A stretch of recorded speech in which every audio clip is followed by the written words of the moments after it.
So this is what we've been waiting for. Activision and Call of Duty have spent the last 2 months trying to think of a way to tell us that their matchmaking is actually good, and this is what we're left with. I'm not going to waste any more time, let's just get into this. So they've given us this wheel here, which shows us 8 different things that contribute to your matchmaking in Call of Duty. And this is where the first issue is. 8 things! How many things do you want to matchmake off? So we've got connection. Yeah, that's pretty standard. Time to match. Yeah, definitely should be prioritised. Skill and performance. Well, we know Activision are going to be doing that. Platform.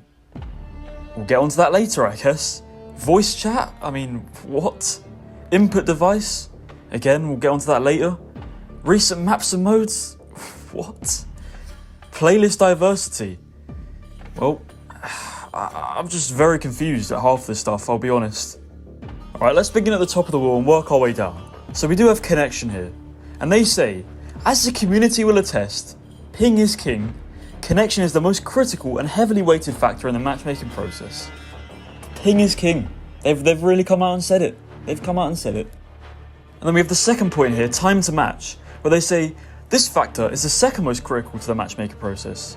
We want to spend our time playing the game rather than waiting for matches to start. About that, Activision. I've grouped these two together because they're essentially the same thing, connection, time to match, it should all link up, and if they do say that ping is king, then your time to match should be very quick. But I can say right off the bat, this is just an absolute plain lie. This has been broken down by the community time and time again. I always think back to Nero Cinema. He showed a video where he could get into 6 Call of Duty games, I believe it was, before he even got into 1 on Modern Warfare 2 last year.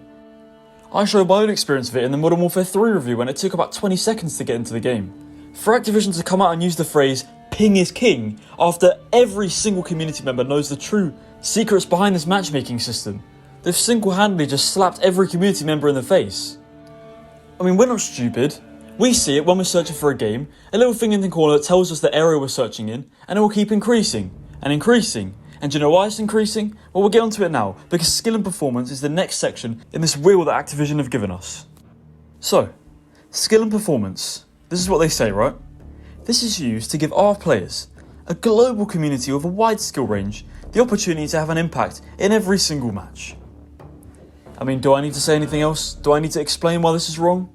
Something that aims to benefit everyone ends up benefiting such a small percentage of the community, and in my opinion, it benefits no one. Alright, so what have we got next here? Platform? Well, I guess we'll link this in with input device. I mean, what? I mean, we had the option in the past to just literally matchmake based off the input device we're using, or the platform we're using.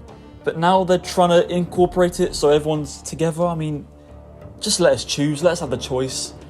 As I've said many times before, having forced crossplay in this game, I love crossplay, don't get me wrong, it's a great thing in games, but some controller players don't want to play against PC players, some PC players don't want to play controller players. It's that simple.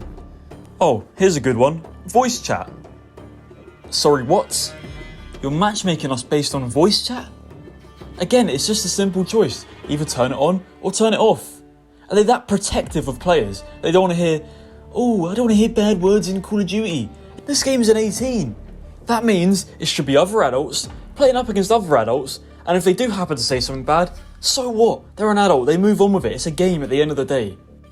This completely contradicts the earlier point of they want us to be in the game, they want us to be enjoying the game rather than waiting for matches to start. Why would you care about voice chat? Why would the game spend a little bit extra time, I don't know how much time it is, looking to whether you see if you have enabled or disabled, when it could just put you in a game and then you have the choice to enable or disable it? This makes no sense whatsoever. But maybe I'm just behind. Maybe Activision and Call of Duty are really onto something with their voice chat matchmaking. So what's next? Recent maps and modes. Again, I don't care if I get Terminal twice in a row. In fact, I encourage Terminal twice in a row. Give me Rust twice in a row, for crying out loud. You have a 24/7 playlist that's been in the game since the start of the game. Recent game modes, I mean, I can select which gamers I want to play.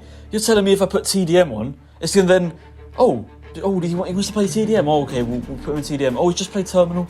Oh, we won't put him in this lobby, which could have been faster. We'll wait an extra 5 seconds. Oh, we'll give him Rust instead. I don't care. Just put me in a game.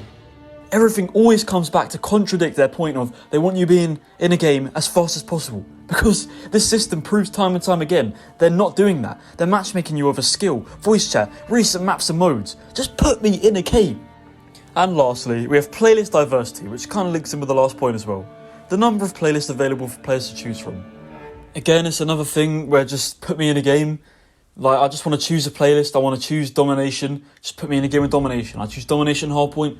Choose whichever one has the best ping. It's really that simple.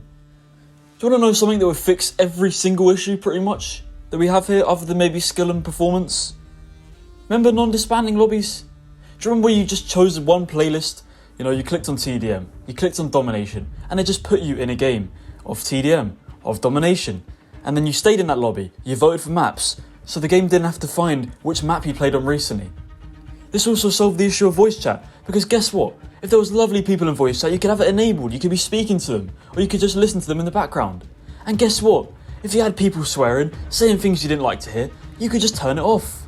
It was that simple back in the day, but then they just have to confuse things. And then they have the audacity to tell us that they know best, that this is the best system. The player, the consumer, is always right, and we as a community are right.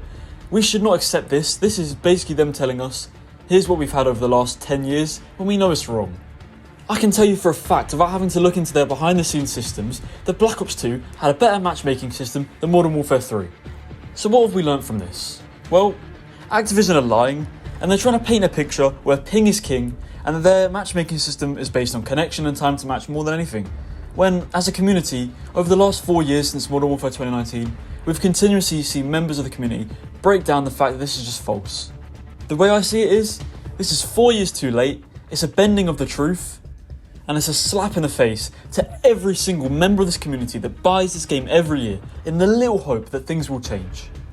I hope Modern Warfare 3 continues to fail, as it's the reality check that Activision needs to finally give us a product that the community wants.